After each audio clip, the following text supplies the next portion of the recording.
မြင်တွေ့နေရတော့တိဘက်နဲ့နီဘောဒေတာရဲ့နေဆက်ဒေတာမှာရှိတဲ့တကယ်ငရဲကန်းတစ်ခုလိုခံစားနေရတဲ့သဘာဝဘေးရန်တွေတစ်ခုပါဟိမွေနာတောင်တက်ရဲ့ရေခဲမြစ်တွေပြိုကျရာကနေဗိုတေးခေရှိမြေဝမ်းတစ်လျှောက်ရေတွေစက္ကန့်ပိုင်းတွင်ဖုံးနှောင်းသွားတာပါတကယ်တော့ရှောင်းချိန်တောင်မရလိုက်ပါဘူးအဆိုးဝါးဆုံးကတော့လူပေါင်း160ကျော်ရေနစ်မြုပ်ခဲ့ပါတယ်ဒါတွေမကသေးဘူးအိန္ဒိယအမေရိကန်ပြည်တိန်စတဲ့ကမ္ဘာခရီးသွားဖျားဘူးဧည့်သည်တွေအပေါင်းဒေသခံအားလုံးယာနဲ့ချီပြီးတော့ပျောက်ဆုံးနေပါတယ်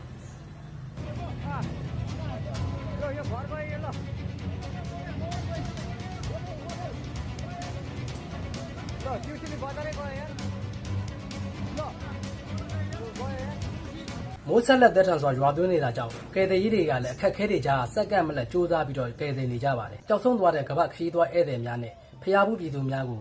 ဘေးကင်းပါစေလို့ဆုတောင်းပေးကြပါဦး